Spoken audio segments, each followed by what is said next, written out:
What's going on? This is Hank back at you with another guitar repair video.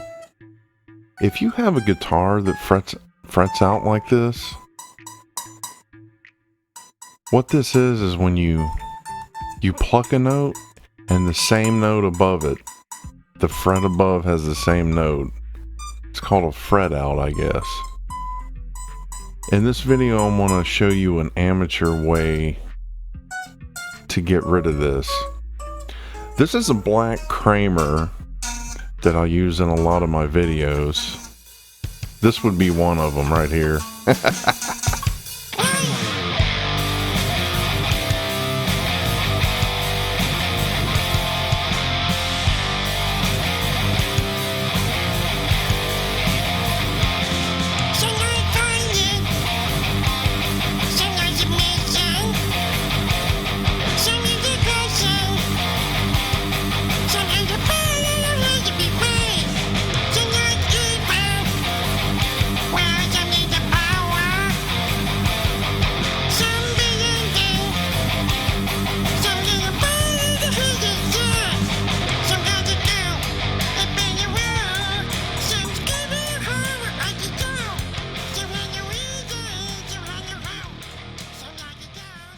So yeah, I actually use this guitar in quite a few of my videos. What I did is the metal fret above the fret out is the one that's grabbing the string. So basically what that is if you're fretting, say, the 19th fret, the actual metal part that's fretting you out, of course, is the 20th piece of fret wire. What I did with that permanent marker is I just marked the fret on the side. And of course, this was my typical wind the strings out while tugging them and then snugging the locking nut up so the slack will stay there. And yes, I know it wasn't necessary for me to pull that tremolo block out. I just did it this first time, just for the heck of it.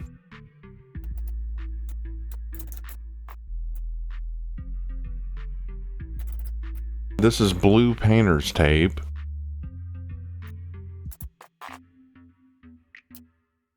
Now keep in mind, I'm not a luthier. I say that every video.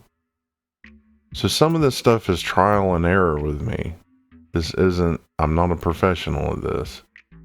So what my thoughts are here is I need to cover all of the fret wire surrounding where I'm going to be sanding up so that it's real easy to sand up against stuff and you not really realize it. So this is my thinking here. I'm running this painter's tape right up against the bottom base of this fret I'm going to be sanding on. Now, this step right here, I see people do, where you color the fret. Okay, this is 400 grit sandpaper. I'm using two different grits. I'm basically sanding it the shape with 400, and I also have 600 that I'm sort of polishing back over with. Now, some of you repair guys might be like, oh, well, I use ultra fine 1200 to bring mine to a polished mirror shine. Well, 600's fine enough for me, buddy. Another thing too, I don't want to see my reflection where it looks like some liquid mercury on the fretboard, and then all of the other frets have a tarnish to them. Anyways, at this point I decided, you know what, I'm going to try to use the fret rocker method. And with all of that tape on there, you can't fret rock it. So my thoughts here is, okay, stay off of the fret wire, just protect the wood around the metal, and then I'm going to try to use a fret rocker as a guide. A lot of guys make these things they call fret rockers, I guess. Now, of course, this here looks dangerous. Looks dangerously close to the other fret wire. I was real careful to make sure I didn't touch the other fret wire. I'm using my license here. trying to use my license for a fret rocker. And you can sort of see right where it's buzzing out. You see how that license is rocking back and forth?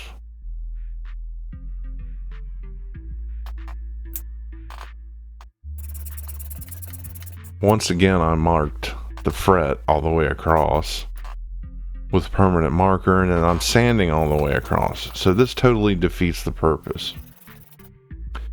If you're just going to sand the whole fret across, the reason why you mark it with a permanent marker is if you're just going to sand one little area, the permanent marker helps you pay attention to what area the sandpaper's touching. So I sanded on it a good little bit, and I'm like, okay, well, let me test this out just to see. You know, it's weird. I don't really know how strong this fret wire is, so I wanted to kind of gauge how much I took off. And as you can see here, it's still fretting out. Now, the purpose for this is so you can kind of gauge where on the fret you need to be sanding. And as you can see, really only the 1st and 6th string. Yeah, this is me being kind of agitated that I gotta pull this back off. So winding the strings back out, snugging the locking nut back up. So the main areas that need to be sanded the hardest is the 1st and 6th string. That's where the actual complete fret out is. So now what I decided to do now is like, okay, I'm just going to do this by feel. I know the general areas. So you can see right there around the 1st string, I'm elbow greasing down on the fret.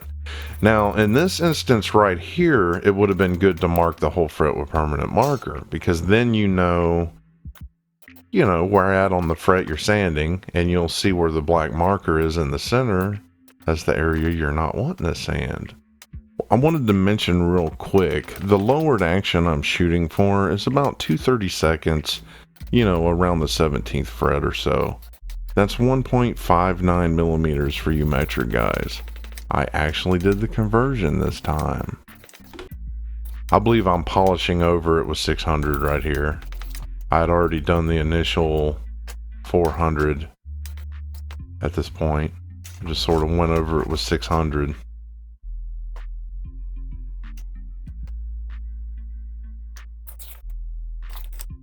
Now, I never had an issue with this guitar before because I always had high action and pretty big strings. So I never had this fret out before.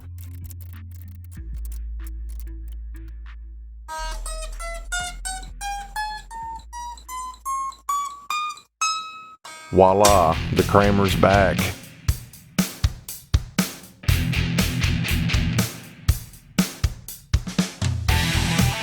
Got to keep up with these shredders, and they're doing it with low action.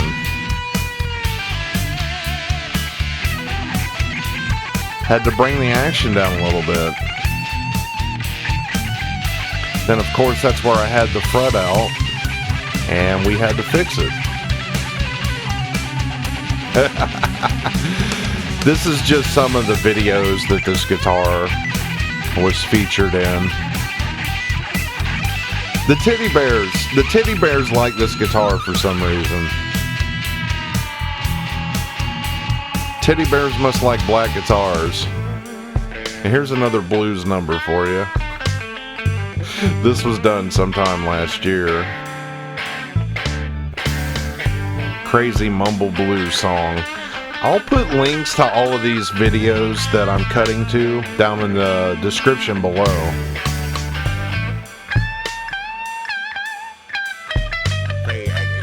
Play that guitar, man, yeah. So if you wanted to check any of these videos out, the links will be down in the description. They're on my channel.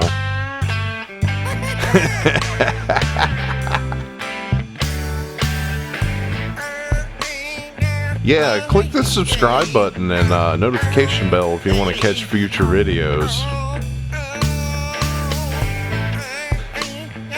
Yeah. I ain't got nothing to say alright.